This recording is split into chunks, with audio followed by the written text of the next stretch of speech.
the last comment phrase you just made was about the Nebraska job. This is what I find fascinating about this hire is how good is that job? I know how good it is historically. It's the upper tier of college football. It was the, if not the dominant program, one of the three dominant programs of the 80s and especially the 90s. It's been an exceptional job. It's an all-time great program. However, when you mention Dave Aranda at Baylor, I know other people have mentioned Mark Stoops at Kentucky. Well, Baylor and Kentucky historically don't even come anywhere close to the Nebraska brand. But in 2022, it could be argued that they've exceeded the Nebraska brand in the here and now, depending on how much weight you hold to the historic brand versus what's going on right now. So really, Connor, before I cut you loose on this response, all the check marks that I can come up with are in Nebraska's favor in regards to pros versus cons of the program. The fan base is extremely loyal. The brand still brings eyeballs to the TV sets. The place is packed all the time. The facilities you just mentioned, the groundbreaking and the great facilities that are going up. The NIL has been covered and addressed in a very effective way, bringing in the best transfer portal additions in the Big Ten this past offseason. The only negative that I can find is there is not a close geographic recruiting base. They got to go a long ways away to get most of those players. That seems to be the big issue with the program right now. And so how great of a job is this now? It's a great question. And a lot of people like to discount Nebraska because of recency. But let's be very clear. The world and college football operate on money, and a good Nebraska will bring in as much or more money than any of the top programs in the country. They will rival Texas, Ohio State, and Alabama any day if they are competing at a high level. Fan support is through the roof right now. Could you imagine what it would be like if Nebraska was winning 9, 10, 11 games and competing for West Division championships and going to Big Ten championships or Rose Bowls? Fans would be going crazy. They would be spending a ton of money. Players would want to come play there. If players want to come and play for Scott Frost and a 3-win team, imagine what they're going to want to do with a really good coach and an 8 or 9-win team. I think this idea that Nebraska's fallen off because of recent losses is an illegitimate argument. And people will try to discount that because everyone's going to talk about one of the most relevant programs in college football, period. They'll always have something to say about it.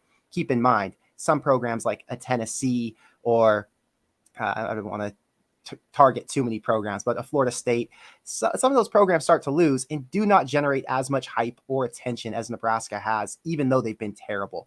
So I just think that a good Nebraska will rival any of the big schools because of the money and because of how much support they have from this administration, from the donors and the fans. One thing that a coach is going to want is an administration and a support staff that's going to really help him take things to the next level. Once he gets to 9 wins, what can they do to inject a little bit more to get up to that 10, 11 win mark? And you've got to have a really good team behind you, good chancellors. You got to have a good athletic director. You've got to have the donors with you. So as long as Nebraska continues to find guys, and in my opinion, Trev Alberts is one of the best right now. As long as they can continue to find guys like him, I think that a coach is going to be really attracted to this Nebraska job. It's in the Big Ten or the SEC, right? Those are the two premier conferences now. Baylor is never going to be a superpower as long as they're in a conference like the Big 12. And even if they get out of the Big 12, they're never going to be a superpower because they're one of the bottom 3 Texas schools, right? I think that Nebraska has this chance to, with this next hire, get back into that conversation of one of the top 10 programs in the country. And if they don't, yeah, it might take, another 10, 15 years here to hopefully get back to that.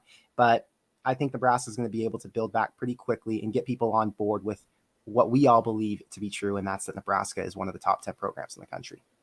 So if that is the case, that Nebraska still has that brand recognition and can still be one of the elites and was in the 90s into the 2000s, and then we saw a sharp drop off throughout the 2000s. They did appear in the last 2 Big 12 championship games and were a good program, a top 15 program at that point. And then when they transitioned to the Big Ten. They held on to that for a couple years, and then it descended from there.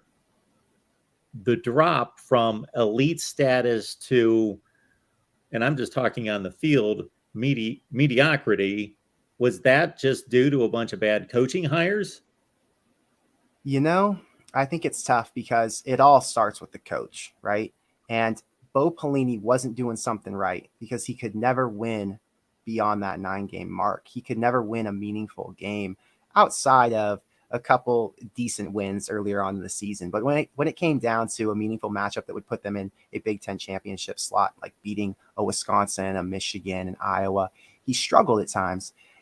I think you've got to blame coaching. I don't know if you blame the hire, though. Nebraska hired Scott Frost, and he was the number one coach at the time. So was he the wrong hire? I would argue that he was the right hire. It's just he didn't end up working out. Maybe they waited too long to cut him, but not a bad hire.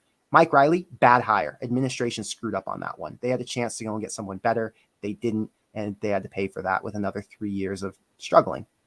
Bo Pelini, not a bad hire. Callahan, bad hire. So it's tough, the question in the bad hires, because it ended up being a bad result, but you wouldn't call it a bad hire when it happened.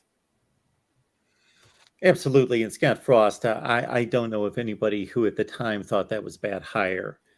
He just turned UCF around from 0-12 to an undefeated team and a major bowl